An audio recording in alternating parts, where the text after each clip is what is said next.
Did you hear the difference? The broken tone and vibration versus the solid, the ferrous versus the non-ferrous. Finally, we have a pinpointer that can ID ferrous versus non-ferrous. It's a new Profine 35 by MindLab. Just got this in the mail today. Wanted to show you guys really quickly before I run out the door. Ferrous tone ID, 2 different responses help you identify ferrous junk from non-ferrous treasure. Has adjustable sensitivity. It's waterproof up to 10 feet, 3 meters.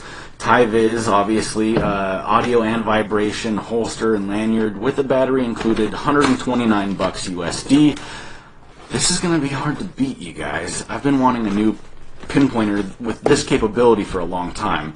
I'm going to have to go out into the field and do a little bit more testing with this. I had a chance really quickly at Detectival to use it, and I was super impressed with it. It was kind of overshadowed by the Equinox at Detectival. But anyway, I just wanted to throw this out here really quickly for you guys to see this, and a more in-depth review will be on the way. See ya. What's up, guys? It's been a couple weeks now since I first got a hold of the Profine 35 pinpointer by MindLab, and I've had a couple weeks to test it out.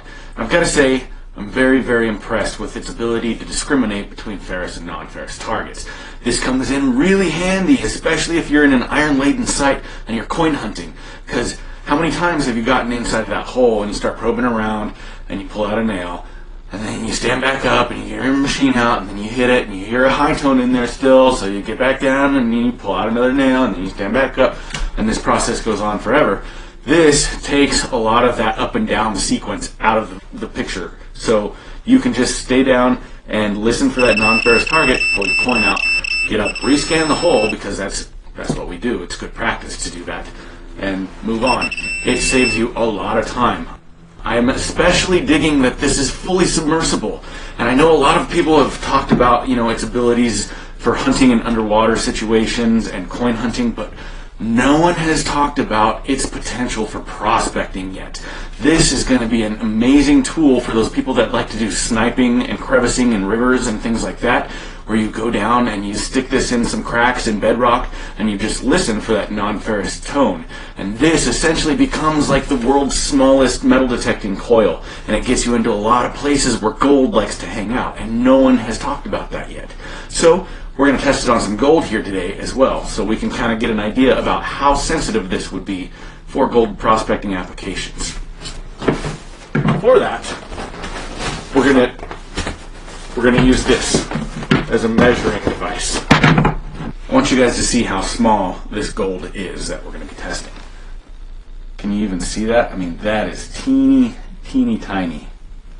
Look how small that is. I'm not proud of it. Yeah, I'd like to find bigger gold. Who wouldn't? But, that's your bread and butter. There's one.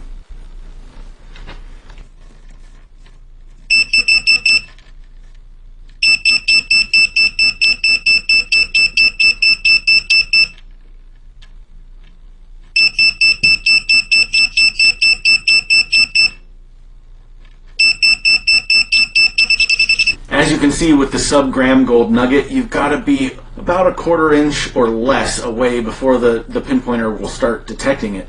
That's actually really good for how teeny tiny that little nugget is. On the big one, you got to get it about 1/2 inch, 3/4 of an inch away before you start hearing the pinpointer hit on it.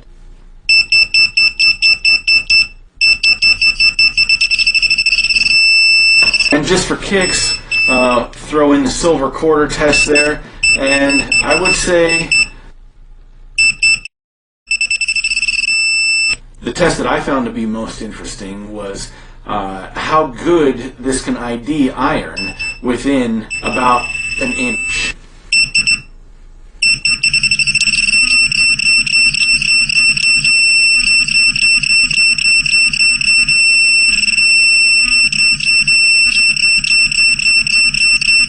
Do I find it to be a deep enough and accurate enough pinpointer? Absolutely. I always think it's funny when people say, well, how deep does the pinpointer go? Well, actually, you don't want a pinpointer to go deep, because that kind of makes it not able to pinpoint, especially if there's other stuff around the target that you're after. The ID on this, the fact that it works within about an inch or so, will save you a lot of heartache chasing around those iron targets that are in the same hole as your coins. Thanks for watching. Please don't forget to check the description for the in-depth write-up on MindLab's Treasure Talk blog site. There's a couple other MindLab ambassadors that did excellent write-ups on this already. I highly recommend you check those out. See you next time.